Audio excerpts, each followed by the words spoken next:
Today on Folks, we'll visit a group home for mentally retarded persons in Franklinton, Louisiana, and discuss with Tim Boyle of Res Care how the community of Franklinton has reacted to having this home in their private neighborhoods. That's our story today on Folks.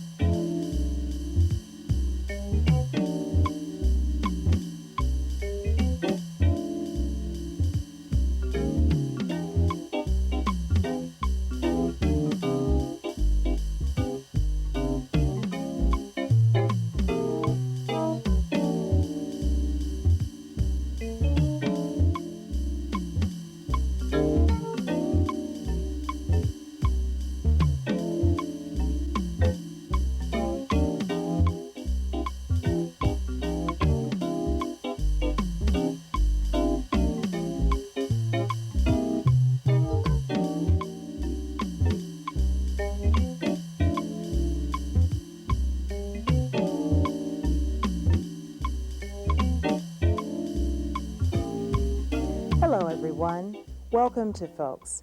Not very many years ago, the public's attitude toward mentally retarded citizens was out of sight, out of mind. We built the institutions to put them into, and when the institutions were filled, we sent them out of state. However, due to federal mandates and state laws, group homes have become a reality in Louisiana. According to literature from the Louisiana Office of Mental Retardation, about 85% of the population thinks that group homes are a positive step forward for the mentally retarded. This percentage declines substantially when it comes to actually placing a group home in a specific neighborhood. The May Street group residence in Franklinton looks like any other house in this well-tended neighborhood. The house and lawn are well-maintained and seasonal decorations are often on the front stoop. What makes this house different is that a non-traditional family lives here. 6 women who are not related share this house. They are mentally retarded, and for most of them, it is a crucial step to helping them learn to take care of themselves. Tim Boyle, Area Director for Res Care, a Kentucky-based profit organization that owns the May Street residence, tells us about this group home. There are 6 ladies from the community that have family living in the community. They were in need of some minimal instructions as far as the everyday bookkeeping of a checkbook, doing a grocery list. The basic items that you and I take for granted, these ladies have not had an opportunity to practice, and we are giving them that opportunity to learn and hopefully move them into a lesser restrictive environment, maybe an apartment of their own or sharing an apartment with someone else. The residence is mostly paid for by Medicaid, which can sometimes cause problems in rural communities. Because of the clients, their medical needs are taken care of Medicaid, it's hard to find local doctors that do take Medicaid. We've been lucky here to find that in this local community. Some of the smaller communities that we have homes in, it's a little bit harder, and we have to travel to a larger city such as Franklinton or Bogalusa. The medical program here includes regular visits from registered nurses who keep a close eye on the residents' health. May Street and other homes like it attempt to provide a transition to an independent lifestyle. The home management director has few problems with the residents. Everyone does their part. Right. We have our residents that are, when they first came in home, they didn't know how to do anything, and now since they're here, they can go along and do the tasks practically by themselves, with the assistance of some staff. And like I say, some clients, we don't have any problem with them. As you can see, the house is orderly and neat. Everyone pitches in and helps with meal planning and preparation. Then there's time for relaxation, watching television, or just enjoying each other's company. The home is staffed by trained professionals who assist the residents with day-to-day tasks and help them with their study. Well, why do you think so many people oppose having group homes in their neighborhoods? I think it goes back to the confusion of the local population of that mentally retarded or mentally ill. Unfortunately, the words mental retardation dictates maybe someone who could possibly be aggressive or harmful to the community. But that's not the case. And once again, it's just a confusion of mental retardation or mental illness. I think if the population would look at what we're doing here and come to visit and talk to the ladies here, I think they'll change their mind about what we're doing and what a group home can do for the mentally retarded citizen. I guess they think of it, the mentally retarded, as people that will, that would hurt people, And I think that they should give, everybody a chance, The community in Franklinton always have, accepted the clients, and we haven't had any problems with them at all. So, I think that Franklinton, have really been cooperative with everybody. The care that residents received is top quality, as evidenced by the fact that staff members are really concerned for their progress. Positive results stem from their efforts to interact with the residents, and this is reflected in their attitude. Well, I consider May Street as my second home. It's just, a comfortable place to work, and, it's not anything to be, at the stress about. You feel real comfortable here. In a recent survey of attitudes about group homes in the Baton Rouge area, it was determined that 76% of those surveyed had heard or seen some information regarding the issue of group homes. 54% felt that less than half of the mentally retarded are capable of self-care. 33% felt that mentally retarded are not a hazard to the neighborhood, yet only 11% felt that group homes are not a threat to society in any way, specifically where they affect property value, zoning, and safety issues.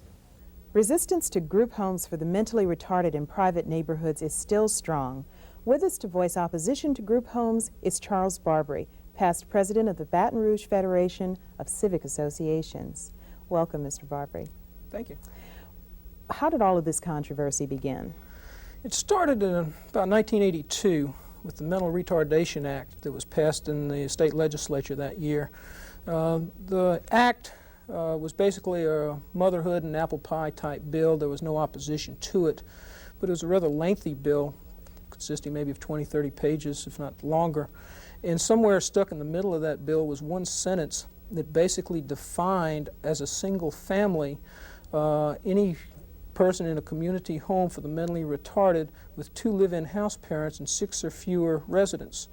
And because of that, some people have interpreted that language to mean that 2 live-in house parents with 6 or fewer mentally retarded individuals in a house constitutes a single family, and therefore they can be located in single-family residential neighborhoods. And why would you not want a family such as this in your neighborhood? It's not the family. What we are in opposition to is that we believe that these are basically businesses that are being run and put in residential areas. Because of this legislation, it has also superseded the local home rule charters of parish and local municipalities, because it's taken away the right of local zoning commissions and local zoning ordinances to regulate this.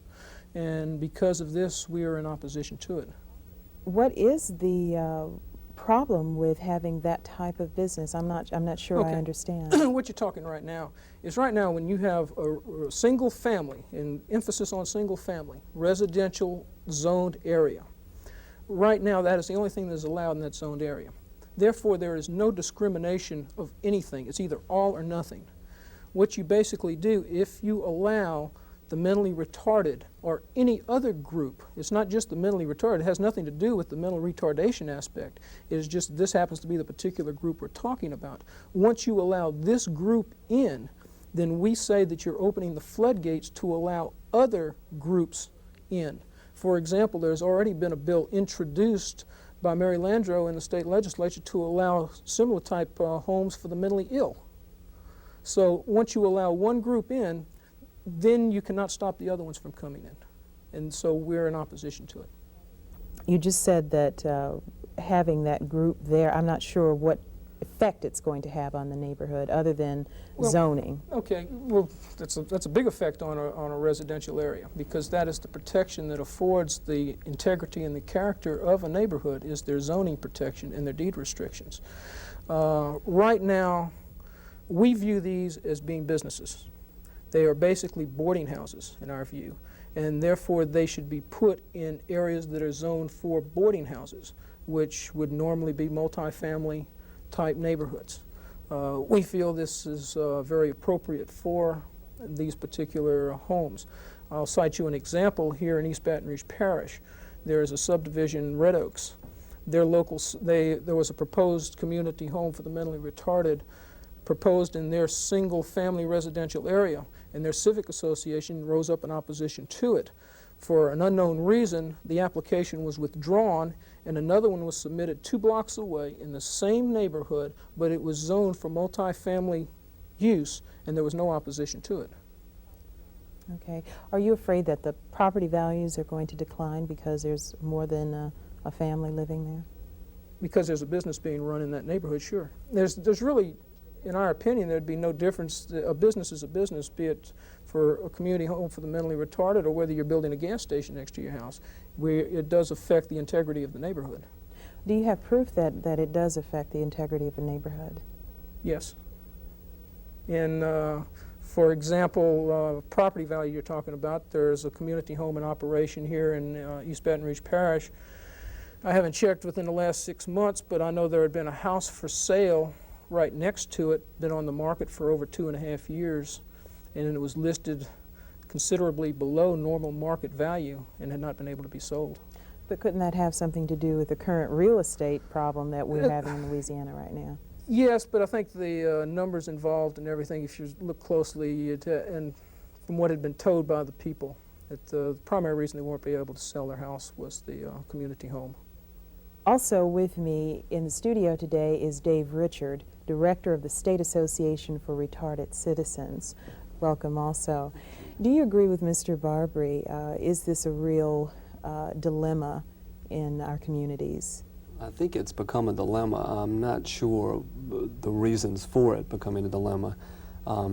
Certainly civic associations are opposed to community homes in residential neighborhoods. We believe that our position is stronger than it need be. We can understand folks concerned about property values and concerned about integrities of neighborhood, but we also know that people with disabilities have the right and deserve the chance to live in neighborhoods like you and I live in. And if those neighborhoods happen to be neighborhoods that are zoned A1 or single family, then those neighborhoods should be accessible.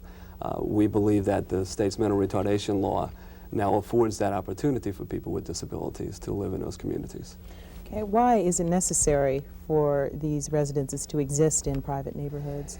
For a long time, professionals in the field of mental retardation, dating back to, I guess, the beginnings of this century, have placed individuals with mental retardation and other disabilities in large residential institutions throughout this country. It's not a phenomenon just for Louisiana, it's something that's happened throughout the nation.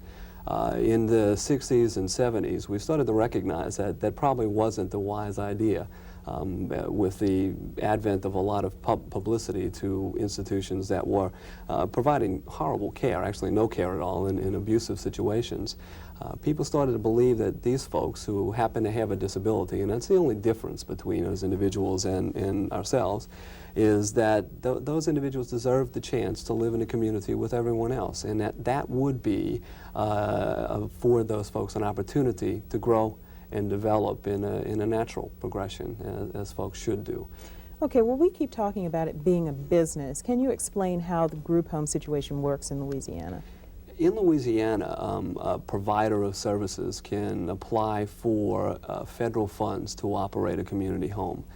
Those providers tend to be either for-profit organizations or non-profit organizations. They apply through the Department of Health and Human Resources, and a public hearing is held. If that application is deemed appropriate, then the state says that these people can receive Medicaid reimbursement for the individuals living in this home.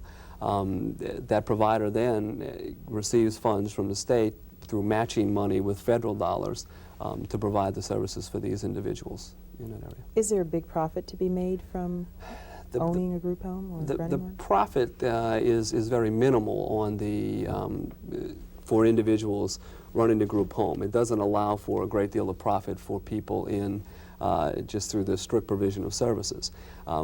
There is a possibility individuals can make money by buying property and using that property as owning the property at the end of the provision of services. But the property will be used to provide the services, so we don't see that as actually a detriment or too high of a profit.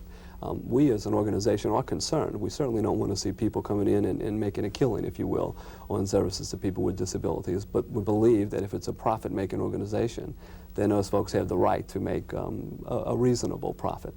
In your opinion, how well is the group home concept working in Louisiana? I think the concept is working well. I need to explain that the group home concept is just one cog in a much larger community system. Group homes probably are the most restrictive service that we provide in the community. That community system ranges all the way to supervised apartments and independent living for people with disabilities. At its best, it is a great alternative to institutionalization.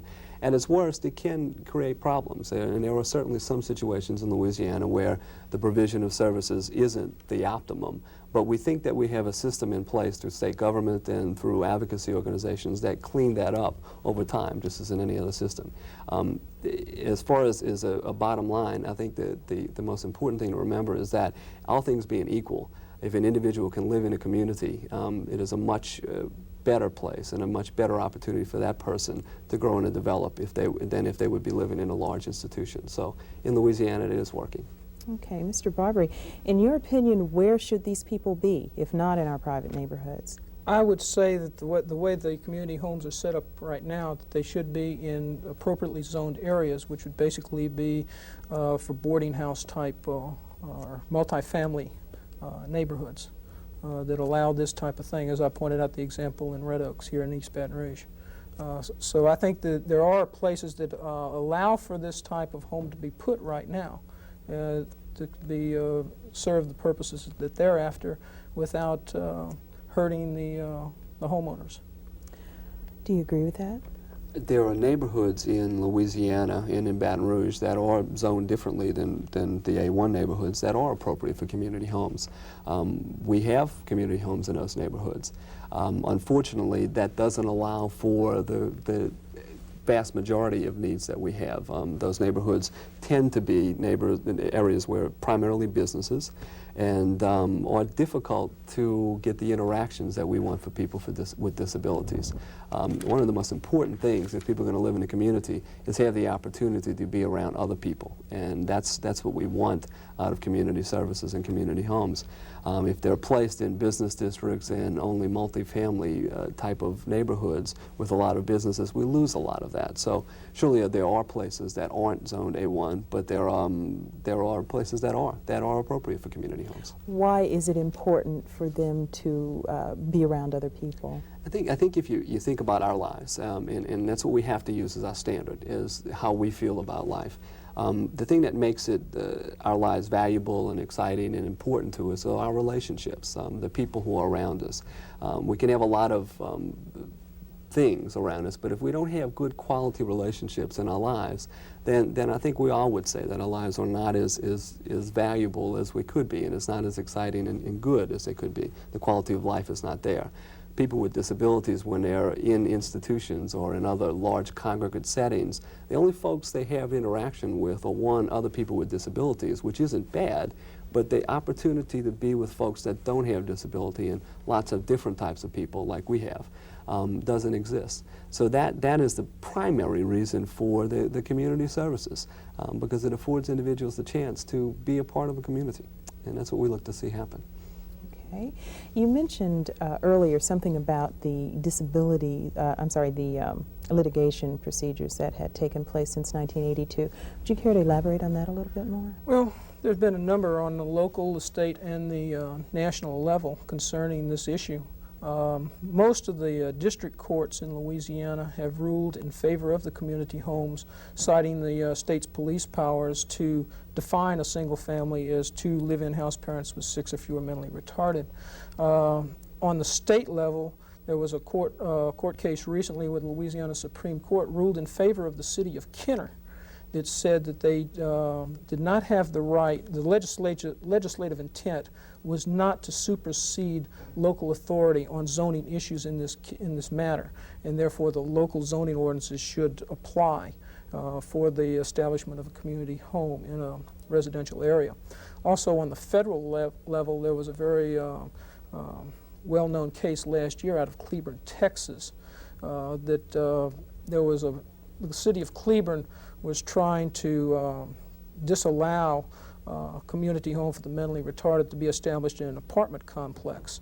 And it was basically through the permitting process of the city, and the Supreme Court ruled in favor of the applicants and said that it was discrimination against the mentally retarded in this case because there was no other provisions allowed for any other group. It was just aimed against the mentally retarded. And we felt that was a very good ruling because it was a multi-family area and it was a permit case. However, a secondary part of that case is that the mentally retarded basically applied to be what is called a suspect classification, which means that you would be be very similar to an affirmative action program, where that they would be allowed to go over and above normal channels. And the Supreme Court, in a 6-3 ruling, said that the mentally retarded were not a suspect classification, that therefore they had to go through normal channels like anybody else and go through normal procedures, which we think is very good and should go back to the local authorities on local zoning issues. I would like to bring up a couple other points, if I may, concerning the establishment and the process on how these homes are established. And one of the, as I mentioned initially, we had 3 reasons for opposition. One is we thought it was a business. One, we thought it superseded local government. And thirdly, we thought it didn't really do what it said it was going to do. One of the problems is on some of the or most all of the applications for providing these homes, there's a questionnaire, and one of the questions on the application is severity of primary disability. And you have 4 classifications: mild, moderate, severe, and profound. Well, on the application, they list all 4 as being eligible to come into these community homes. And we question that there is no criteria established at this point to determine who the residents of these homes will be. And we think that something should be done along these lines. Another thing I'd like to point out, we also say that this is a business. I'll cite you some figures. The latest ones that we had, just on a per diem per resident in Louisiana, it ranges between $92 and $110 per day. Now, if you multiply, let's take the low end of that and say $92 times 365 is $33,500 per year per resident. If you multiply that times 6 residences, each home is worth over $200,000 in revenue. Now, if you go to the high side of that scale, it goes up to $240,000 a year. There is one organization in East Baton Rouge Parish that has upwards to 20 homes, just in East Baton Rouge Parish. All for mentally retarded? Correct. So they're running over $4 million operation. And there has been suggestions done in a local newspaper concerning the propriety of whether the money's being possibly being spent correctly in some of the fundraising activities of this particular organization. It is a business. Even if it's a not-for-profit organization, the only thing that means is that you're not paying shareholders. But it doesn't mean that your executive directors aren't getting paid and secretaries aren't getting paid and that they might be the members of the same family and things of this nature. And you also have cases where you have organizations coming in from out of state that are for-profit organizations trying to take advantage of this particular situation. Mr. Richards, I'd like for you to comment on that. It's an awful lot to comment on. Charles sees an opportunity, I think. On the money issue, I think it's important to look at money in a different way than Charles has. If you think about the state's institutions, we can throw out facts and figures about the cost all day long and come up with different figures, but the state currently provides those services and institutions for the same types of per diems. They're not any different. It's not that these community programs are more expensive, these group homes, it's just that they're about the same levels. We believe that there are 2 reasons, and one primary reason why community services are important, and that is that people with disabilities do better. In the studies that are coming out of places that have deinstitutionalized, in particular the Pennhurst case out of Philadelphia, where a large institution is in the process of being closed and people moved in the community. There is data that is undisputable that shows that people do better. They improve in their ability to cope with the environment. Families are happier about their children, and those individuals just do better in community services. Secondly is that if you look across the board and not just, and this is Lanyap, you look across the board not just at community homes, but look at the whole spectrum of community services for people with disabilities, it will be cheaper. It will be more cost effective for the state to provide those services. So in effect we have is a service for people that is better it does better for people, with an added bonus that it can be less expensive and more cost-effective for the state. That doesn't generally happen in state programs, as you know. We tend to see things that are better or more expensive, but here we've got something, again, that provides a better service that can be less expensive. I think that's the best way to answer Charles's discussion. Okay, how about the positioning of the people and the levels of retardation? How important is that to the proper functioning of a group home? I think that there are a great many schools of thoughts on that issue. I think one thing that Charles did bring out to me today is very important. We have to be very upfront with neighborhoods about who is going to live in communities, and maybe that hasn't happened. Well, it might be a fault of state regulations or the local provider. We have to be informed people to know what's going to happen in a community home. My feeling is that if you're going to have 6 people in a home, that you would want to have some mixture of levels of retardation, that you surely wouldn't want to have the most severely handicapped people, 6 living in one place. You'd probably want to have a mixture of 2 or 3 people with severe disabilities and 2 or 3 folks with less severe disabilities. But we have to be upfront, and if that's not happening, then I think we need to call for a change in that regulation where folks do know the types of people that are going to be provided services in those homes. Well, thank you very much. I appreciate your coming. We've been talking to Charles Barbre and Dave Richard about group homes for the mentally retarded. Well, that's all for today's show. Next week we'll have some fun as we talk with singles over 30 about dating and marriage. Hope to see you here. Bye-bye.